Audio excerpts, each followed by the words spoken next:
Well, good morning everyone. It's Friday the 13th of August. Fateful date sometimes, Friday the 13th. So this is James Hunt of Everyman Advisory. In episode 3 of the Everyman Chronicles, I'm standing here as usual in front of what I now call the Billy Boy Gates. So in episode 1 of the Everyman Chronicles, we discussed courage, the courage my father had to have when he was up in that tree in occupied Normandy, the courage to press the release button on his parachute, not knowing whether he was going to drop 100 feet or 10 feet. I'm here, so you know the answer to that one. In episode 2, we discussed duty and sacrifice. The duty and sacrifice my father saw when Captain Fenwick went back to retrieve the silk, that device for decoding Morse code messages that he'd accidentally left back in the tent when that troop of Germans surprised them in the forest in Normandy. So, poor Captain Fenwick didn't make it, and the tear in my father's eye told me all I needed to know about his love for Captain Fenwick. So here we are now. Today I promised you that we'd talk about the Great Reset. Now, only 6 weeks ago I'd never heard of the Great Reset. In fact, I'd never heard of Klaus Schwab of the World Economic Forum. Now, I had heard of Davos, that Swiss holiday resort where the billionaires and the good and the great seem to meet once a year. Never had much idea what was going on there. But 6 weeks ago, my son Ben was telling me, well, there's something rather serious afoot here with the Great Reset. You ought to have a look at it. And I did, and I confess I wasn't much the wiser after doing so. But it then required a little bit of thought and imagination. But before going into a little bit of the detail, let me just remind myself of my son Ben's love of the Daleks. Because when Ben, Doctor Who and the Daleks that is, when Ben was telling me about Professor Klaus Schwab of the World Economic Forum, he did this wonderful impression of Klaus Schwab. Now, you'll remember the Daleks. Those were the machines, half man, half machine, who used to have this wonderful expression, and we the kids used to hide behind the sofa back when we were little. We will exterminate, exterminate. So as Ben described Professor Klaus Schwab, he reverted back to those childhood days, in my mind at any rate, and he described how Professor Schwab would say, "We need a great reset, a great reset." Now, I wonder what Klaus had in mind. Well, let's just have a think, shall we? First of all, it seems that we're going to have a world government. Interesting concept, that. Not sure any of we Democrats have been invited to have any say on that small matter. So, how will that world government work? Well, it looks as if Klaus has been having a look at what they're doing in China, President Xi's country. They combine communism and capitalism, it would seem. Wonderful control. They're introducing social credits. Those Uyghurs are in that nice facility near the Volkswagen camp where they make all of those cars. So, is that your idea of a great place to live? And none of this is a secret, by the way. In the Great Reset, Klaus tells us that, I think it's by 2030, none of us are going to own any property. We're going to rent everything. Now, of course, you just have to scratch your head for a moment. None of us are going to own any property. Well, one imagines there will be a small number of people, the elite trillionaires, I'd be guessing, who will own everything. So do we fancy that world? Well, I tell you, I don't.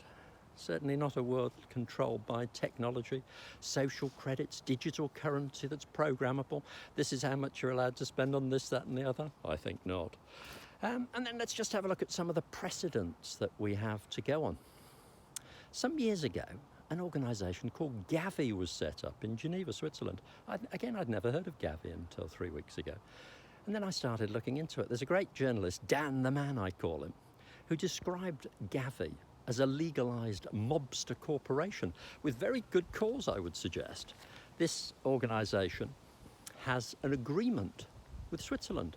Under that agreement, none of the officials, neither Gavi nor any of its officials can be criminally or civilly liable for any wrongful acts committed.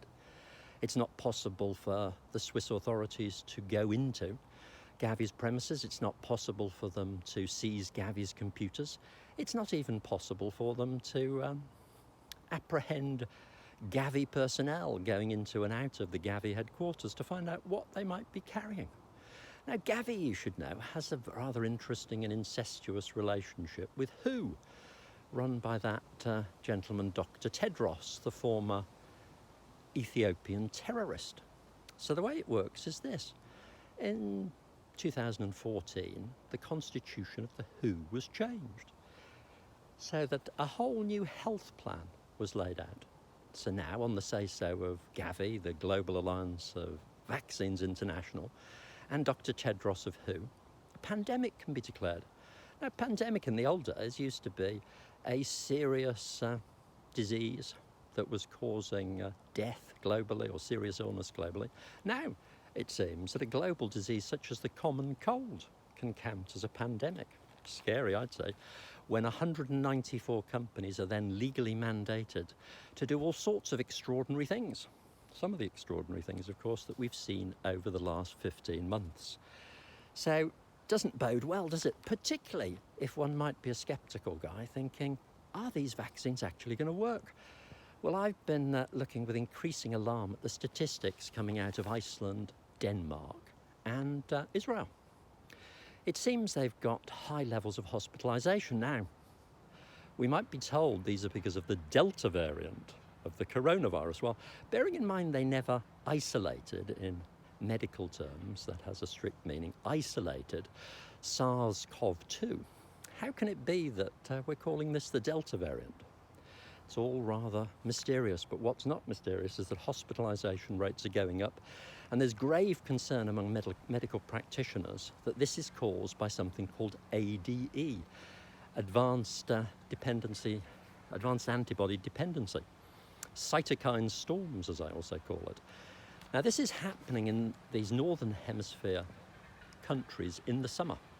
Imagine what may happen in the winter if this is the case. There are also serious concerns about side effects on those who are being injected, and these are not being made known. And this is our young people, remember, who are being exposed to experimental drugs that if you weren't very alert, you might think had received full marketing authorization based on the way they're being promoted by governments around the world. So, what we're going to have, I predict, and this will come in the autumn and the winter, is the great cover-up. So we've got the great cover-up before the great reset. Now, what will that great cover-up be? Well, we only have to look to Nazi Germany in the 1930s to discover how what one does is to create some outsiders who we have to crucify. So those outsider insiders are, of course, going to be the unvaccinated, those unclean people who are spreading the Delta variant. Leave aside that there might not even be a Delta variant, but those unclean people who are refusing to take those experimental vaccines are going to be the sacrificial lambs, it seems to me. Gove has already described people who don't take the vaccines as selfish. Thank you, Michael. So, I think we need a great leap forward. Shades of Chairman Mao there. A great leap forward in morality. So, what I think might be the position is this. As the technical ascent of man has proceeded, it's proceeded in inverse proportion to the moral descent of mankind. So those tribes, those hunter-gatherers, everyone was equal. It wasn't possible for the psychopaths with their selfish genes to take control. That gene must have been suppressed, but then we moved into the agricultural revolution, then the industrial revolution, then globalization, and what we now have are world institutions that have been bought, there's no other word for it, by wealthy men and women. And I don't mean little billionaires like Bill. I doubt he even gets to sit at top table. I mean trillionaires, those guys who sit in the shadows who we've never even heard of. So we need something, a great moral reset. Now, the Hopi elders, who have a civilization going back a long, long way to the 1200s, who've been abused as a nation, have some very wise thoughts on this. They talk about a great river, a great storm is coming, and the river is going to carry us away. Some people will hold on to the bank and they will be lost. So what I'm encouraging all owner-managers to do in particular is to join Sophie Enterprises, the Society of Free and Independent Enterprise, to let go. So Sophie's mission is to help support those owner-managers in the wonderful pursuit of free enterprise, which is so different to crony capitalism and monopolies. Those wonderful leaders of free enterprises can and will help the rebirth of democracy around the world.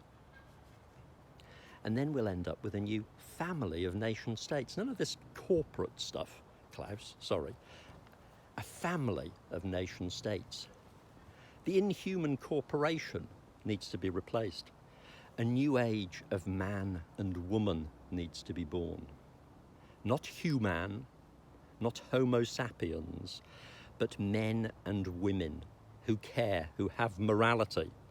So come with Sophie on a magnificent journey into the new age of Aquarius. I look forward to seeing you next Saturday. Bye for now.